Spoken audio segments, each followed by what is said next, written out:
Hi folks, Bob here again. Forgive me for being so prolific. I'm just making another video because I've just come across a couple of things that I wanted to share. You might argue I've got too much time on my hands, but that's another question. I hope you're all well anyway.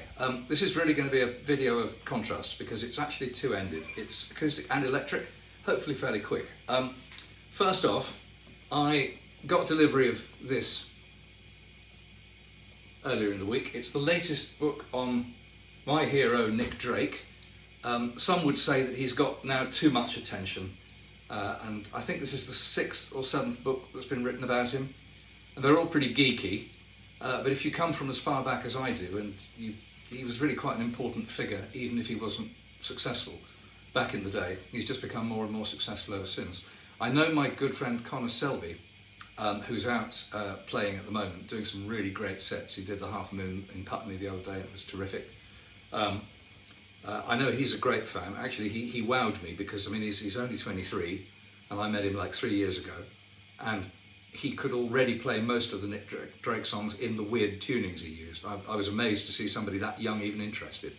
So I've got this guitar, which is a Ross Wootton parlour guitar, all mahogany top and neck and sides, that he made for me a few years ago. It's a nice guitar. I thought I'd tune it like one of Nick Drake's tunings, which is, I've got the tuner on to remind me, C, G, C, F, C, E. So if you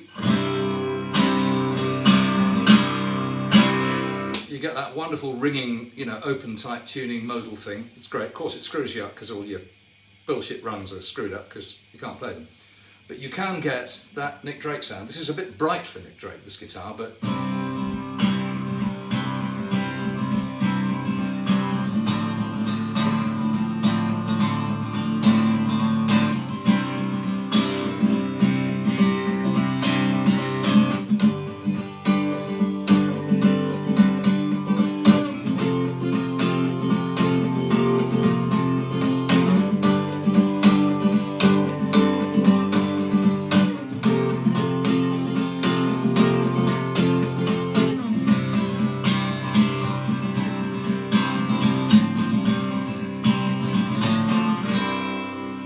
that's kind of a loose approximation of his song called Pink Moon.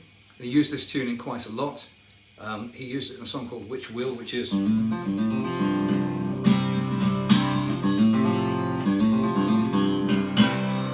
that kind of riff. I don't know the whole song. The reason I'm so interested in Nick Drake this week is I'm thinking of putting his song called Free Ride into my set, because it's kind of bluesy, but it's got a nice vibe to it. So that's why I'm kind of draked up this week. So the purpose of this first section of the video is just to say, I don't often try different tunings. Ramon is much better at trying different tunings than I am. But this one absolutely wows me. It really does. Check it out for yourself. It makes an acoustic guitar sound like a piano. It's fantastic. And obviously if you use capos and stuff, you can get to interesting keys. This is sort of loosely based around C, but you can take it where you want. So that's part one. Okay, I've changed guitars. Now I'm using this guitar for a very specific reason. Okay, this is my Tokai FB40, which I bought from a good friend of mine who's sadly no longer with us, when he decided to sell a bunch of his guitars so he could buy an old 335. So I paid 200 quid for this a few years ago. It's a cheap guitar. The only thing I've had done is I've had Matt Gleason at Monty's Guitars, great bunch. He wound me a P90 pickup to go in the old, rather cheap and nasty ceramic humbucker in this. So it's an interesting guitar because it's a reversed Firebird Chinese copy with a P90 type pickup, in other words, a non-reversed Firebird type sound. So it's quite a nice sounding guitar. I mean, for the money, it's amazing. The reason I'm playing this is because this video isn't about the guitar, it's about the amp I'm playing through, and I wanted you to hear it with a modest guitar, not with some, ludicrously expensive, well, of course it's going to sound great. Okay, so to the main meat of the subject. This is all today about my trusty Fender Deluxe Reverb reissue, which I bought from the same friend for very little money, because he said, look, do you want this amp? I've got a couple, but this one isn't working properly, so I'll sell it to you really cheap. So I paid 400 quid for it. got it home, thought, well, should be able to fix it. Either me or somebody else, shouldn't cost me too much money, and I do need a regular, not a fancy amp, a Ponzi amp, just a regular standard, industry standard amp of about that power, because it's loud enough to gig, loud enough to play with the drummer, but not overwhelming, so you get into the usual inevitable fight with the sound man.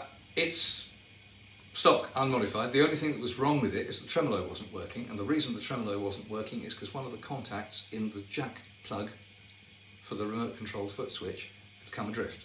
So it took longer to heat the soldering iron up than it did to fix the problem. It took 10 seconds. That fixed that. But while I was doing it, I then had another idea, which is to just take another little right angle jack plug and wire it inside itself so it was shorted out. So basically what it means is the tremolo and the reverb are always on, as far as the amp thinks that the foot switches are always on. There is no foot switch connected. And that means you can use the front panel knobs all the time without having to unroll the foot switch, which is just convenient when you mostly play like I do. So that worked really well. And then I thought, it's such a nice amp, I gigged it a few times, sounded great, takes pedals great. Then I read that you can actually, it is quite loud, and being a Fender amp, it's quite clean until you get really quite loud. So I then read somewhere that you could actually fiddle with this a little bit. The amp has two channels. It's got a normal channel, which is just volume, treble and bass. No reverb, no tremolo. So although the channel does have quite a nice sound of its own, it's not much use really without the reverb especially. So I always go into channel 2, which is called vibrato, and that's where you get the tremolo and the reverb. So I'm always into channel 2. So this modification involves taking the first valve out of the circuit, just unplugging it and leaving it aside.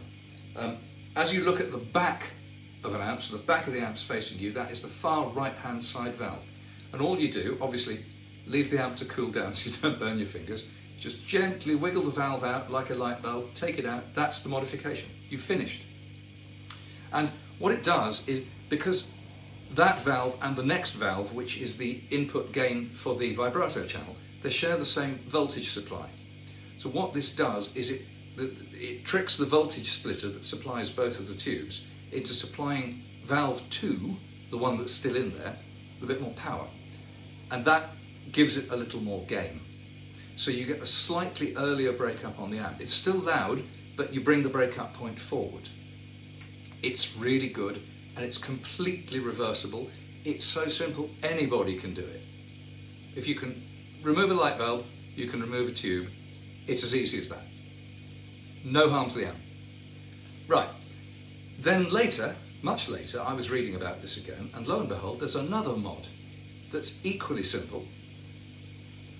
So the valve you've taken out is actually a 12AX7 preamp tube. You might know it as an ECC83, but same tube, different names. If you take valve 6 out, okay, that's 6th from the right as you look across, so you're looking right to left, that's an AT7. And that's what's called a phase inverter. And basically what that does is it means that the power amp receives both sides of the sine wave that is the sound. That's an AT7, which is a lower gain tube. If you put that aside and then take this AX7 that you've just plundered from position number 1 and pop it in position number 6, you give the phase inverter stage more gain. And so the power amp gets fed with a slightly gainier signal.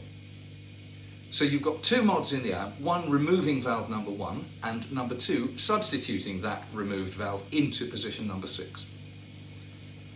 And I was so impressed with the sound. It brings the breakup point forward again, but it's still loud.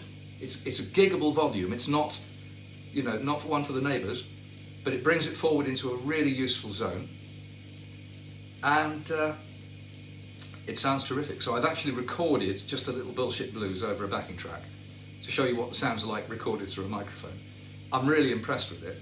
I'm sitting here in a room full of pretty boutique amps, and the Fender Deluxe Reissue is my sort of vanilla, working man's humble amp. But my God, it sounds fantastic with this modification.